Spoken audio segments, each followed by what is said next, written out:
Ekspresi sombong di wajah pramugari Sarah Martinez semakin jelas terlihat ketika ia melihat profil Sarina Hartini yang mengenakan jilbab, seolah-olah angin dingin menerpa kabin pesawat bersama AC bandara. Halo semuanya, kalian menonton dari kota mana? Apakah cerita ini terasa familiar bagi kalian? Apakah ada orang di sekitar kalian yang pernah mengalami prasangka seperti ini? Menurut kalian, kejadian seperti ini bisa benar-benar terjadi tidak? Tolong bagikan pemikiran kalian di komentar ya. Kejadian di pesawat dari Bandara Soekarno-Hatta Jakarta menuju Bali ini mungkin akan menjadi salah satu cerita keadilan paling mencengangkan di era modern Indonesia. Sarina Hartini, wanita berusia 35 tahun, bertubuh langsing dan anggun.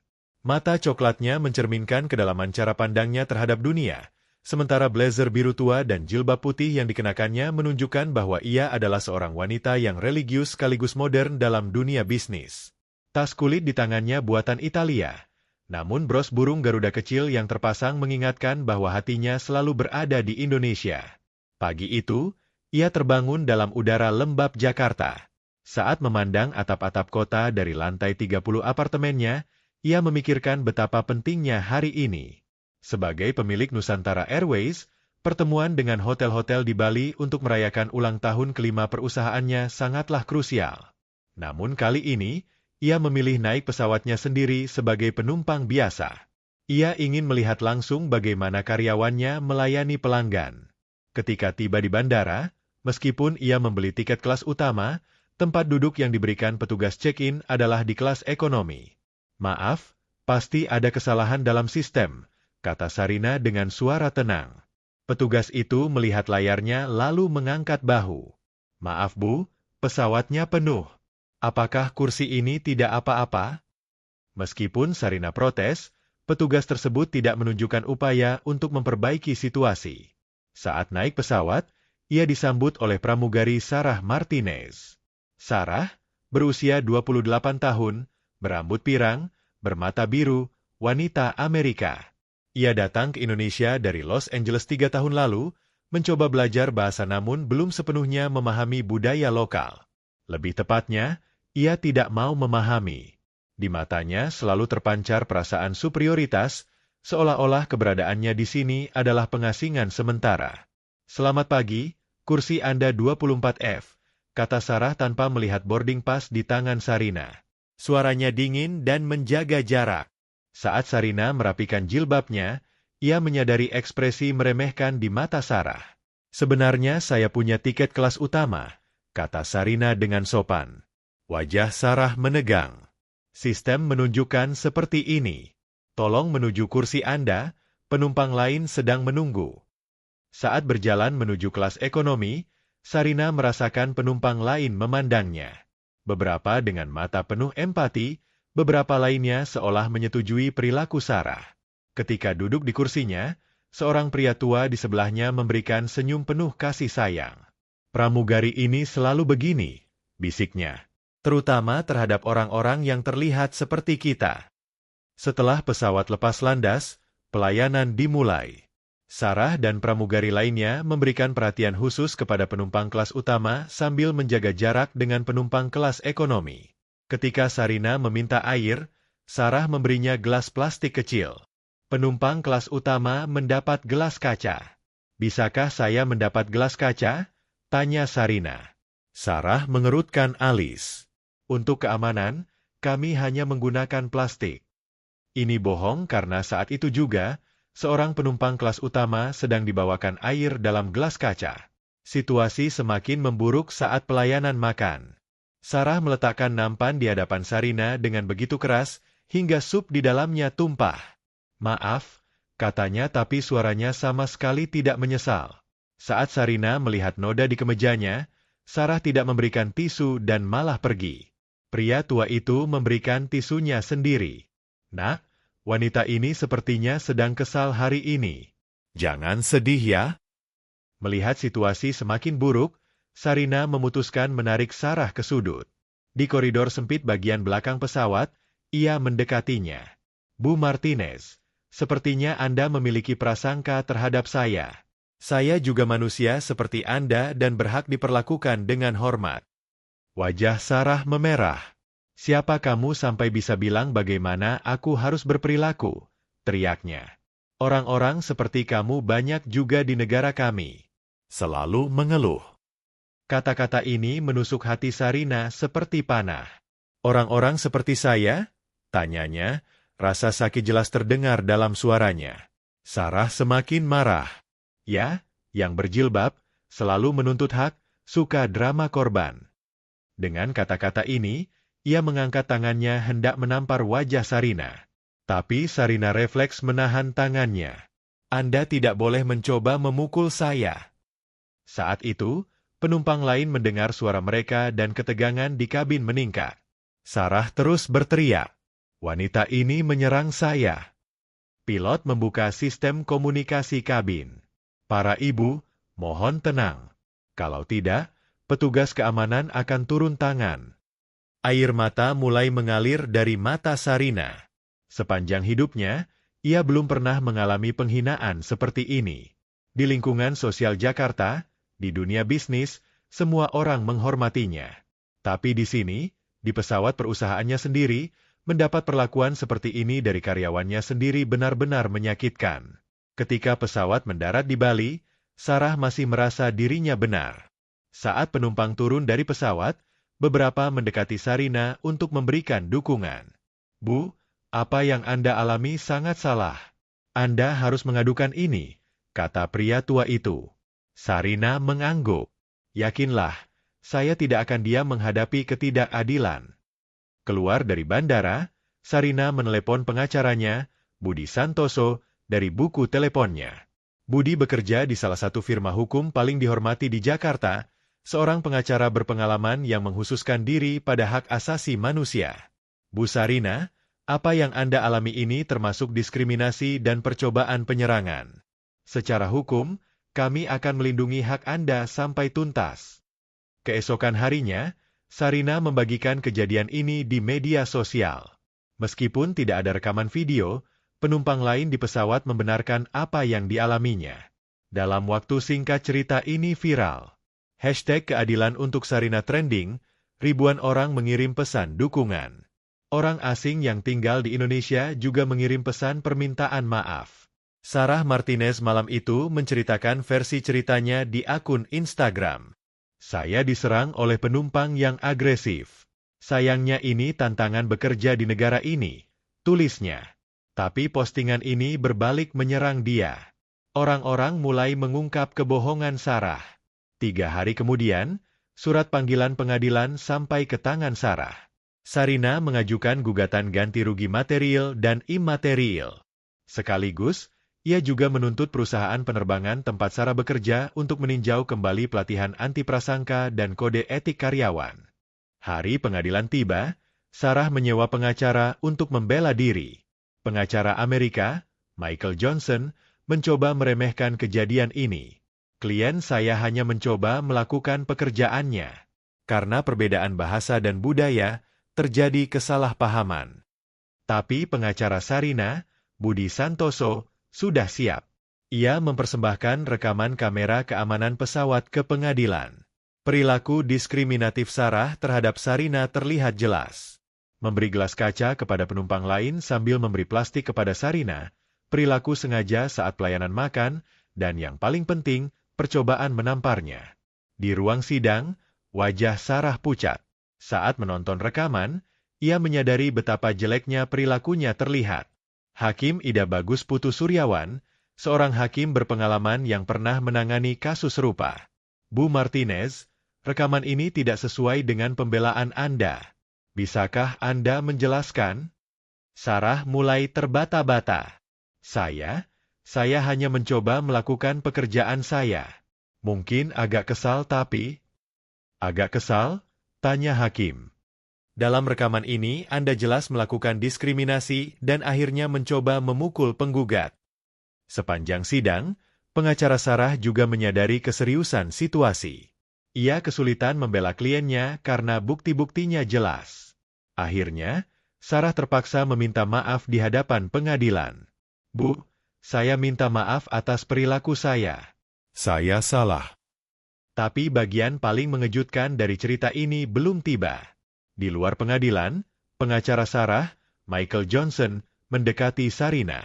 Bu, klien saya benar-benar menyesal. Bisakah kita menyelesaikan ini di luar berkas? Sarina tersenyum. Pak Johnson, tidak ada yang akan diselesaikan di luar berkas. Karena ini bukan hanya perkara saya, tapi perkara semua korban diskriminasi. Malam itu, ketika Sarah pulang ke rumah, kepalanya bingung. Selama 3 tahun bekerja di perusahaan penerbangan, ia tidak pernah penasaran siapa pemilik perusahaannya. Ketika membuka email dari Departemen Sumber Daya Manusia, matanya terbelalak. Semua karyawan kami harus diberitahu tentang proses pengadilan terkait pemilik perusahaan kami, Bu Sarina Hartini. Ponsel Sarah jatuh dari tangannya. Sarina Hartini. Nama ini terdengar familiar. Ia buru-buru membuka website perusahaan. Di halaman utama, ada foto Sarina Hartini, pendiri dan CEO Nusantara Airways. Wanita berjilbab itu adalah bosnya sendiri. Keesokan paginya, di depan pintu Sarah berdiri manajer SDM Dewi Susanti. Sarah, kita perlu bicara. Dewi, berusia 37 tahun, kelahiran Jakarta, seorang profesional. Selama bertahun-tahun ia berpengalaman menangani karyawan internasional. Kami mendengar apa yang terjadi di pengadilan kemarin. Pagi ini juga komentar negatif tentang perusahaan kami banyak beredar di media sosial. Sarah tidak bisa bersuara. Dewi melanjutkan. Sarah, apakah kamu tahu siapa Bu Sarina? Sarah menggeleng. Tidak, saya pikir dia penumpang biasa. Bu Sarina bukan sekadar penumpang. Dia pendiri dan pemilik perusahaan ini. Kamu melakukan diskriminasi dan mencoba menyerang bos kamu sendiri. Kata-kata Dewi meledak di telinga Sarah seperti bom. Apa? Dia bos. Ya, Sarah. Dan sekarang dia menggugat perusahaan dan kamu. Perlu saya jelaskan apa artinya ini? Sarah hari itu tidak tahu harus berbuat apa. Sambil berjalan-jalan di apartemennya, ia memikirkan 3 tahun terakhir. Ketika datang ke Indonesia, ia tidak pernah berusaha mempelajari budaya lokal. Bahkan sering merasa budayanya superior. Sekarang ia melihat kemana kesombongan itu membawanya. Malam itu, Sarah mengambil keputusan tak terduga.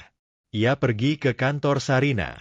Di Gedung Pencakar Langit Pusat Jakarta, kantor pusat Nusantara Airways berada di lantai 30. Di resepsionis, seorang karyawan muda mengenali Sarah. Bu Sarah, ada keperluan apa di sini? Saya ingin bertemu dengan Bu Sarina Hartini. Tolong katakan padanya, Sarah Martinez ingin menemuinya. Setengah jam kemudian, Sekretaris Sarina mempersilakan Sarah masuk. Kantornya modern dan elegan. Dinding dihiasi foto-foto dari berbagai pulau Indonesia. Sarina duduk di belakang mejanya. Kali ini terlihat lebih formal, tapi kesedihan di matanya masih terlihat. Silakan duduk, kata Sarina dengan suara dingin. Sarah duduk dengan tangan bergetar. Bu, saya sangat minta maaf.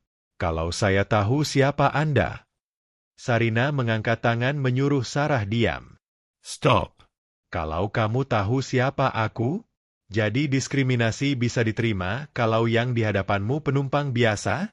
Kalau aku bukan CEO, yang kamu lakukan padaku benar. Air mata mengalir dari mata Sarah. Tidak, tentu saja tidak. Saya sangat salah. Hanya saya merasa asing di sini dan... Karena merasa asing, kamu punya hak meremehkan orang lain. Suara Sarina mengeras. Sarah, kamu tinggal di negara ini 3 tahun tapi tidak pernah berusaha memahami budaya Indonesia. Kami punya moto Bhinneka Tunggal Ika. Artinya, berbeda-beda tapi tetap satu. Kamu melihat perbedaan ini sebagai alat untuk merasa superior, bukan sebagai kekayaan. Sarah menangis terseduh-seduh. Anda benar. Anda benar. Saya melakukan hal yang mengerikan. Bagaimana saya bisa menebus kesalahan ini? Sarina diam lama. Sambil memandang lalu lintas Jakarta dari jendela, ia memikirkan betapa sulitnya keputusan yang harus diambil. Sarah, saya bisa memecat kamu. Bahkan bisa lebih dari itu. Tapi ini tidak akan menyelesaikan apa-apa. Itu hanya balas dendam. Lalu apa yang Anda inginkan saya lakukan? Sarina mengeluarkan berkas dari mejanya. Ini program keberagaman budaya perusahaan kami. Kalau kamu benar-benar ingin berubah, kamu akan ikut program ini. Selama 6 bulan, kamu akan melakukan kerja sukarela di berbagai daerah Indonesia. Kamu akan belajar budaya lokal, bergaul dengan masyarakat. Sarah mengangkat kepala dengan terkejut. Ini kesempatan? Ini peluang. Kesempatan untuk membuktikan bahwa kamu benar-benar bisa berubah. Tapi Sarah, kalau kamu ikut program ini, kamu juga harus membagikan proses perubahan ini di media. Orang-orang perlu melihat bagaimana kamu belajar, bagaimana kamu tumbuh. Sarah mengangguk. Saya terima. Saya terima semuanya. 6 bulan kemudian, hidup Sarah berubah total. Dalam program tersebut, ia pertama bekerja di workshop batik Yogyakarta, belajar seni tradisional dari seniman lokal. Kemudian mengajar bahasa Inggris di sekolah desa di Flores. Setiap minggu, ia membagikan pengalaman ini di media sosial, menceritakan apa yang dipelajari. Pengalaman paling berkesan dialaminya saat bekerja di Pusat Konservasi Orang Utan di Sumatera. Pemandu lokal, Pak Ahmad, menjelaskan kesakralan alam. Alam semesta kita adalah satu, Mbak Sarah. Semua makhluk saling terhubung. Kata-kata ini menyentuh hati Sarah. Selama ini, ia melihat dirinya terpisah dari semua orang, superior. Tapi sebenarnya semua orang berbagi dunia yang sama. Ketika program berakhir, Sarah benar-benar berubah. Kini ia fasih berbahasa Indonesia, memahami tradisi dan adat istiadat lokal. Yang terpenting, ia belajar berempati. Dalam pertemuan terakhir dengan Sarina, Sarah berterima kasih padanya. Bu, Anda bisa memecat saya. Tapi sebagai gantinya Anda memberi saya hadiah terbesar, kesempatan berubah. Sarina tersenyum. Sarah, kita semua berbuat salah. Yang penting adalah apa yang kita pelajari dari kesalahan itu. Kamu benar-benar berubah dan saya menghormati itu. Jadi bagaimana sekarang? Bisakah saya kembali bekerja? Sarah, kamu bukan Sarah yang dulu lagi. Jadi saya punya tawaran baru. Saya ingin kamu jadi koordinator keberagaman budaya perusahaan. Tugasmu membantu karyawan asing baru beradaptasi dengan budaya Indonesia. Mata Sarah berbinar. Benarkah? Anda memberi saya posisi ini. Ya, karena sekarang kamu memahami kedua budaya. Kamu mengalami sendiri apa artinya diskriminasi. Ini membuatmu jadi pemandu yang lebih kuat. Setahun kemudian, berkat program yang dibuat Sarah, masalah adaptasi personil asing di perusahaan sebagian besar teratasi.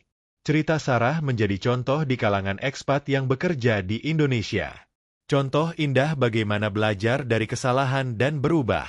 Cerita ini masih diceritakan.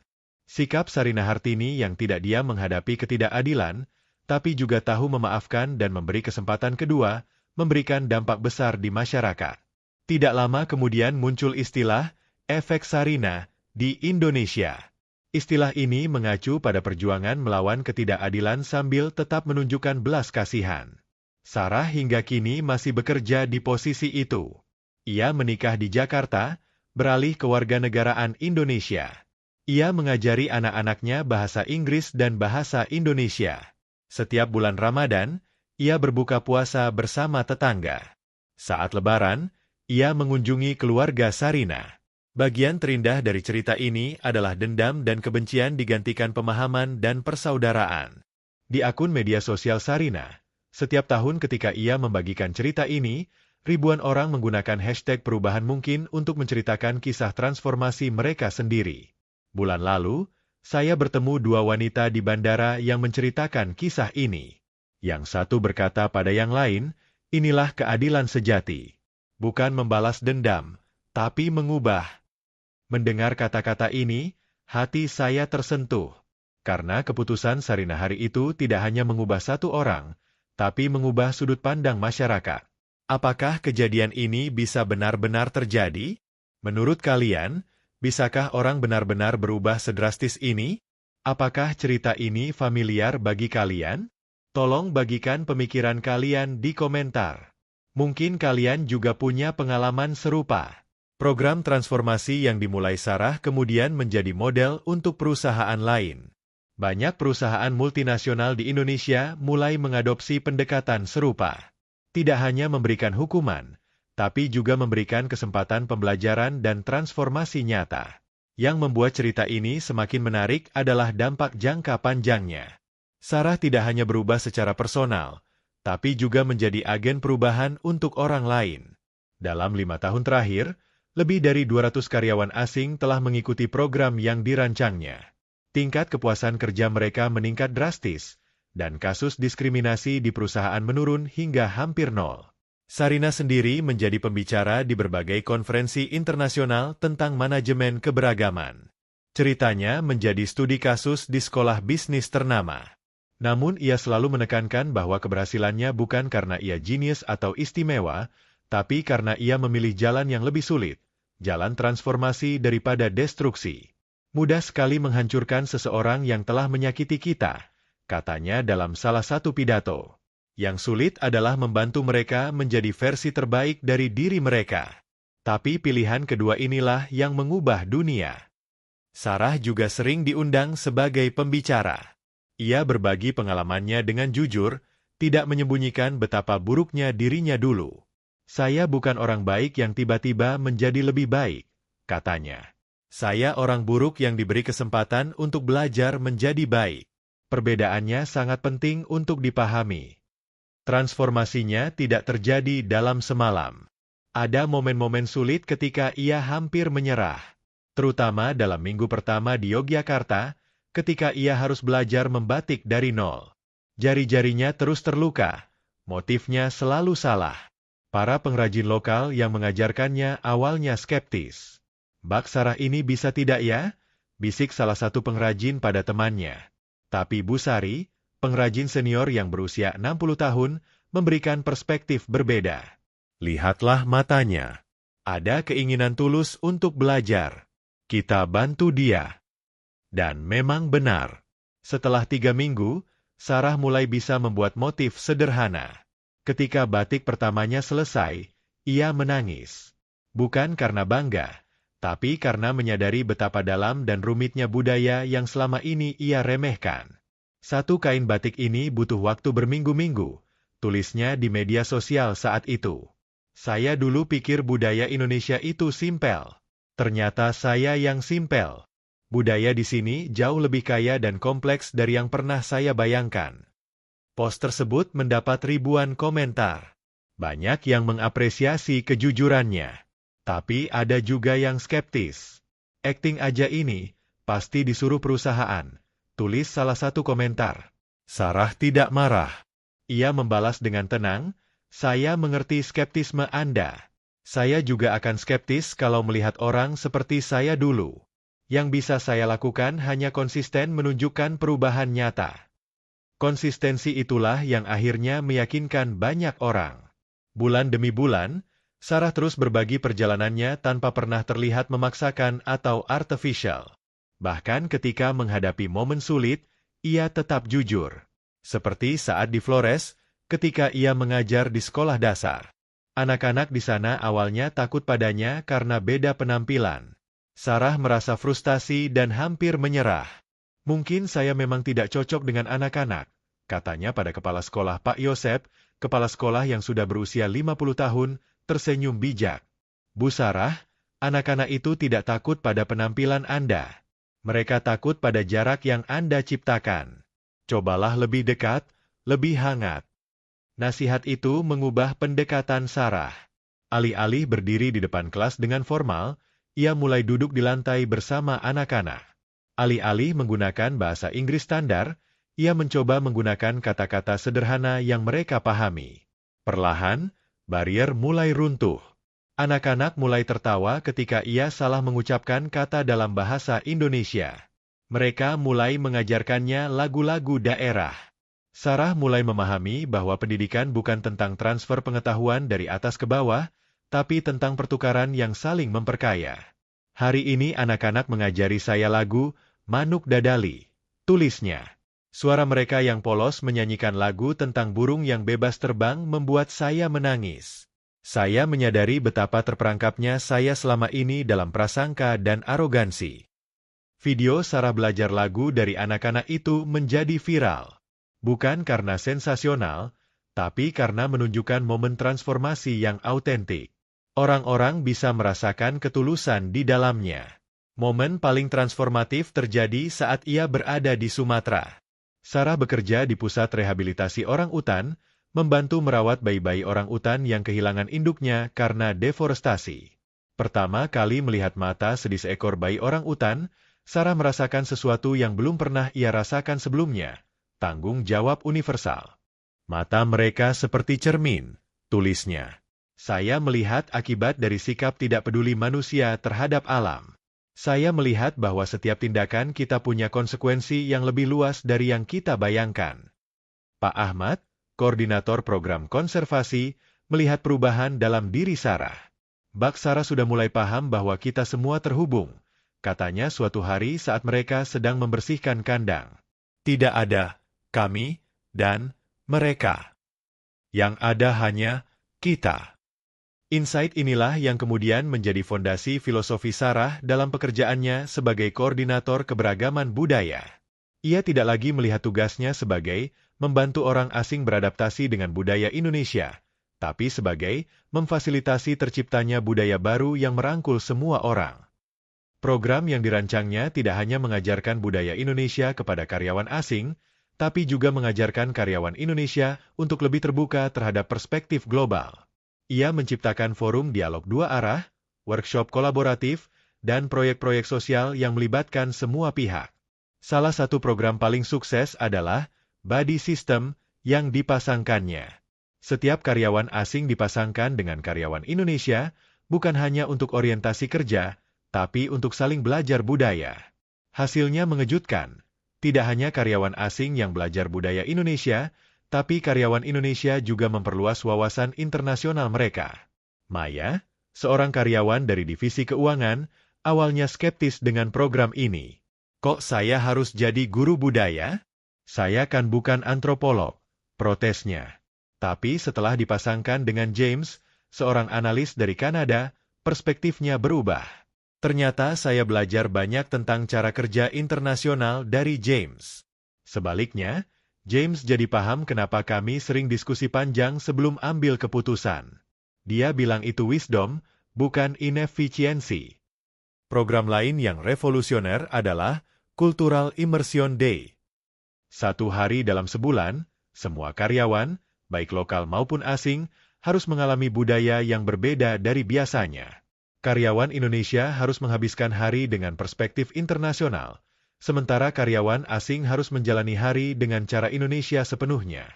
Hari ini saya harus makan dengan tangan, duduk lesehan, dan menggunakan bahasa Indonesia sepanjang hari, tulis Chen Wei, seorang engineer dari Singapura, di blognya. Awalnya awkward, tapi kemudian saya merasa lebih connected dengan rekan kerja Indonesia. Ada intimasi yang tidak bisa diciptakan kalau kita selalu maintain distance with formality. Sarah memantau setiap perkembangan dengan cermat. Ia membuat sistem evaluasi yang tidak hanya mengukur kepuasan kerja, tapi juga level empati dan cross-cultural understanding. Hasil survei menunjukkan peningkatan dramatis dalam kedua aspek tersebut. Yang membuat Sarah paling bangga adalah ketika beberapa karyawan mulai mengadopsi pendekatan serupa di kehidupan pribadi mereka. Ada yang mulai belajar bahasa daerah, ada yang mengundang rekan kerja asing untuk acara keluarga, ada yang bergabung dengan komunitas sosial lintas budaya. Perubahan terbesar bukan di kantor, tapi di hati orang-orang. Refleksi Sarah dalam laporan tahunan pertamanya.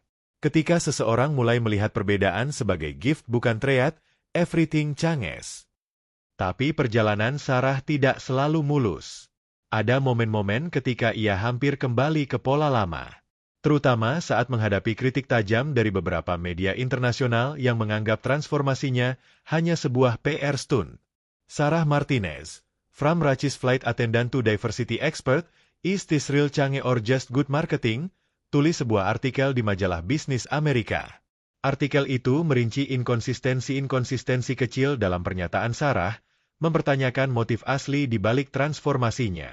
Sarah terpukul berat membaca artikel itu. Ia menelepon Sarina, suaranya bergetar menahan tangis. "Bu, mungkin saya memang tidak layak untuk posisi ini. Mungkin orang akan selalu melihat saya sebagai racis yang menyamar." Sarina mendengarkan dengan sabar. Kemudian dengan suara lembut ia berkata, "Sarah, kalau kamu berhenti karena kritik, berarti mereka benar. Tapi kalau kamu terus berkarya dan membuktikan perubahan nyata, waktu yang akan menjawab. Tapi bagaimana kalau memang saya belum cukup berubah?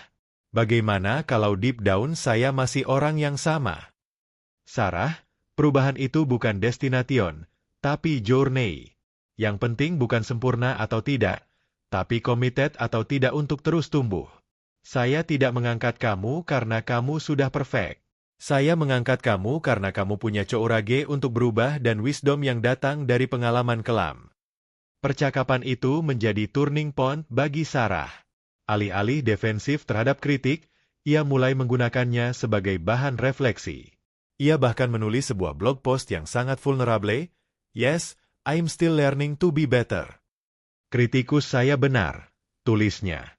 "Saya bukan expert diversity yang lahir dengan wisdom. Saya seseorang yang pernah menjadi bagian dari problem dan sekarang berusaha menjadi bagian dari solution. Apakah itu diskualifi saya? Saya tidak tahu. Yang saya tahu adalah, setiap hari saya bangun dengan komitmen untuk menjadi lebih baik dari kemarin." Post itu mendapat respons luar biasa positif. Ribuan orang sharing pengalaman serupa tentang perjuangan mereka menghadapi sisi gelap diri mereka sendiri. Still Learning menjadi movement yang lebih besar dari sekadar cerita Sarah.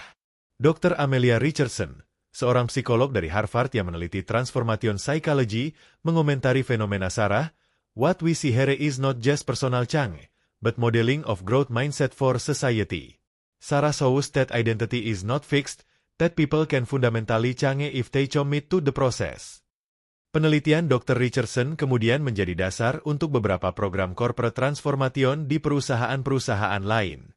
Model Sarina Sarah mulai diadopsi secara internasional sebagai alternative approach untuk menangani workplace discrimination.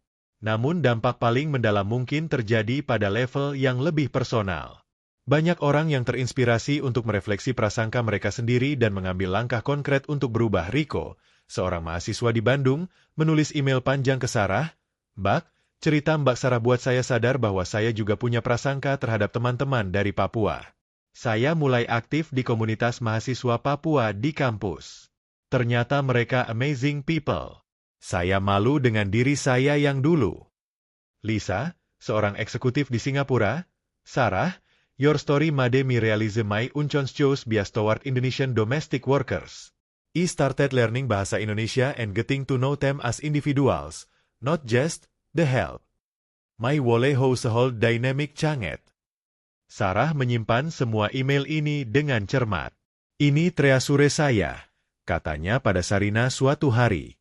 "Setiap email reminder bahwa pain yang saya alami dulu tidak sia-sia kalau bisa mencegah orang lain menyakiti atau disakiti."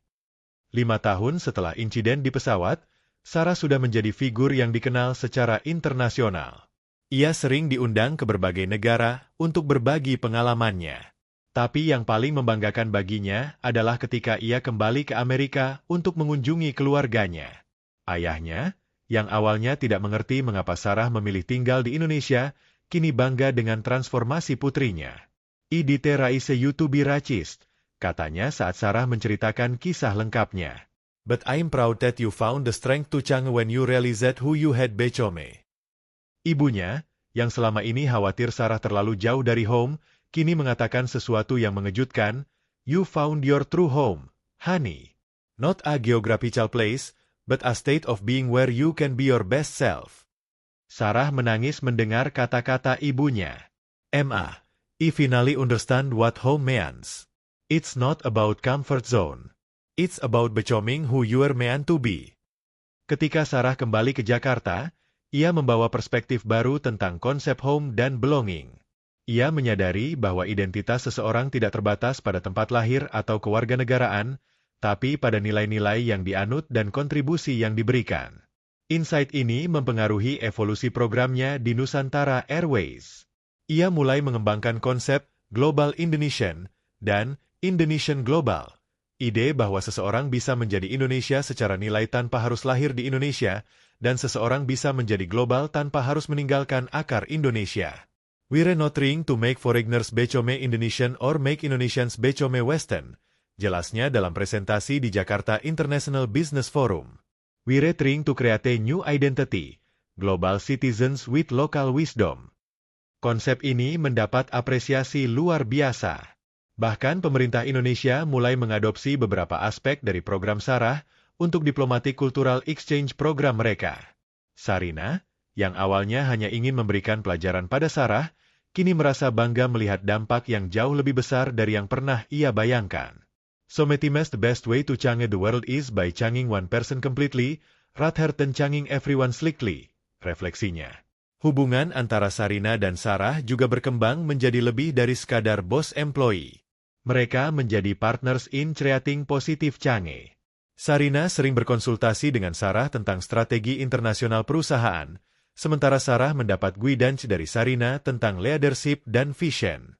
Bu Sarina taught me that justice is not about punishment, but about transformation, kata Sarah dalam salah satu wawancara. She could have destroyed me, but she chose to rebuild me. That just changed not just my life, but lives of thousands of people who benefited from the programs we created. Saat ini, Nusantara Airways menjadi case study di berbagai business school tentang effective diversity management. Perusahaan tidak hanya berhasil mengurangi cultural konflik, tapi juga meningkatkan innovation dan performance secara keseluruhan. Diversity is not just about being politically correct, kata Sarina dalam keynote speech di Asian Business Leadership Conference. It's about leveraging different perspectives to create solutions that no homogeneous group could ever imagine. Data mendukung pernyataan ini. Sejak implementasi program Sarah, Nusantara Airways mengalami pertumbuhan revenue 35% dalam 3 tahun, employee satisfaction meningkat 60%, dan customer complaints terkait servis turun hingga 80%. Yang lebih penting dari angka-angka ini adalah transformasi budaya organisasi. Perusahaan yang dulu hierarkikal dan formal menjadi lebih kolaboratif dan inklusif. Inovasi-inovasi breakthrough sering muncul dari tim yang diverse secara kultural. Seperti ketika tim yang terdiri dari engineer Indonesia, desainer Jepang, dan marketing specialist Australia berhasil menciptakan in-flight experience yang menggabungkan teknologi modern dengan traditional Indonesian hospitality. Innovation ini kemudian diadopsi oleh airlines lain di Asia Tenggara. Atau ketika tim customer service yang multicultural berhasil mengembangkan multilingual AI chatbot yang tidak hanya menerjemahkan bahasa, tapi juga memahami cultural context dari setiap pertanyaan. Sistem ini mengurangi miscommunication hingga 90%. Innovation happens at the intersection of differences, observe Sarah. When people from different backgrounds collaborate, they don't just combine their knowledge, they create entirely new knowledge. Prinsip ini kemudian menjadi foundation dari Sarah Institute for Cultural Innovation, sebuah non-profit organization yang didirikan Sarah dan Sarina pada tahun ke-6 setelah insiden. Institut ini fokus pada research dan development tentang cross-cultural collaboration. Sarah Institute sudah membantu lebih dari 50 perusahaan multinasional di Asia dalam mengembangkan inclusive culture. Mereka juga memberikan scholarship untuk yang leaders dari berbagai negara untuk belajar cultural intelligence di Indonesia. Indonesia is perfect laboratory for studying diversity, kata Sarah dalam proposal awal institut. With more than 17,000 island, 300 ethnic groups, and 700 languages, this country has been managing diversity for centuries. We have so much to learn from local wisdom. Salah satu program paling inovatif dari institut adalah Reverse Cultural Exchange. Alih-alih mengirim orang Indonesia ke luar negeri untuk belajar, mereka mengundang profesional dari berbagai negara untuk belajar di Indonesia sambil memberikan kontribusi ekspertise mereka. Program ini menciptakan symbiotic relationship yang menguntungkan semua pihak. Participants mendapat deep understanding tentang Indonesian culture dan business practice, sementara local partners mendapat akses ke global knowledge dan network. Maria Santos, seorang marketing director dari Brazil yang mengikuti program ini, mengatakan, Mehere thinking I would teach them about Latin American market. Instead, I learned about community-based business model yang jauh lebih sustainable than what we practice in Brazil. Feedback seperti ini yang membuat Sarah yakin bahwa Indonesia memang memiliki unique value proposition dalam global conversation about diversity dan inclusion. 10 tahun setelah insiden di pesawat, Sarah sudah menjadi globally recognized expert di bidang cultural transformation. Bukunya, From Prejudice to Purpose, A Journey of Radical Change, menjadi bestseller internasional dan diterjemahkan ke 15 bahasa. Tapi yang paling membanggakan bagi Sarah adalah ketika ia diundang kembali ke alma maternya di Amerika sebagai commencement speaker. Standing di podium yang sama di mana ia dulu merasa superior karena privilegenya, Sarah sekarang berdiri dengan humility dan wisdom yang datang dari transformasi nyata. 10 years ago, I was the embodiment of everything wrong with privilege and prejudice, katanya pada para graduate. I thought my background gave me the right to look down on others. I was wrong. Today I stand here not as someone who conquered her demons, but as someone who learned to dance with them, to transform them into angels. Pidato itu mendapat standing ovation yang panjang. Tapi momen yang paling touching adalah ketika Sarah melihat Sarina di antara audience, tersenyum dengan mata berkaca-kaca. Sarina terbang khusus dari Jakarta untuk menyaksikan momen ini. That woman saved my soul, bisik Sarah pada temannya setelah turun dari podium, sambil menunjuk Sarina. And in return, I hope I helped save many others. Cerita Sarah dan Sarina membuktikan bahwa transformation is possible, bahwa orang bisa berubah secara fundamental jika ada komitmen, support system, dan most importantly, opportunity untuk belajar dari kesalahan. Hari ini, ribuan orang di seluruh dunia terinspirasi oleh cerita mereka untuk memulai journey transformasi mereka sendiri. Sarina Effect dan Transformation is Possible menjadi hashtag yang digunakan orang untuk sharing cerita perubahan positif mereka.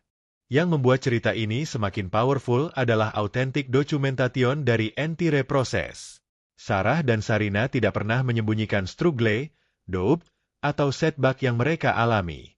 Mereka menunjukkan bahwa transformation is not linear process, tapi messy journey yang requires constant commitment. We don't share this story because we want to be celebrated, kata Sarina dalam closing speech di Sarah Institute S5th Anniversary.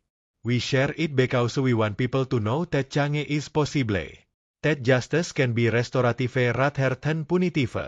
That our worst moments can become a foundation for our best contributions. Aplause memenuhi auditorium. Di antara audience, ada hundreds orang yang hidupnya tersentuh oleh program-program yang lahir dari insiden di pesawat 10 tahun lalu. Ada former racists yang sekarang menjadi diversity advocates. Ada former victims yang sekarang menjadi healers. Ada former bystanders yang sekarang menjadi allies. Sarah, yang sekarang berusia 38 tahun, married dengan seorang Indonesian dan punya 2 anak yang bilingual dan bicultural. So Metima still can't believe how much her life has changed. Kalau ada yang bilang pada saya 10 tahun lalu bahwa saya akan jadi orang seperti sekarang, I would have loved, katanya. But that's the beauty of transformation. It takes you to places you never thought possible, makes you become a person you never imagined you could be. Dan cerita ini masih berlanjut. Setiap hari, Sarah dan Sarina, bersama dengan tim mereka, continue working on creating more inclusive world. Mereka tahu bahwa satu insiden di pesawat yang bisa saja berakhir dengan hatred and litigation malah menjadi catalyst untuk positif change yang impaknya akan dirasakan for generations to come. Apakah menurut kalian cerita seperti ini benar-benar bisa terjadi? Apakah kalian percaya bahwa seseorang bisa berubah total seperti Sarah? Bagaimana pendapat kalian tentang cara Sarina menangani situasi ini? Share pemikiran kalian di komentar. Saya sangat ingin mendengar perspektif kalian tentang transformation, justice, dan forgiveness.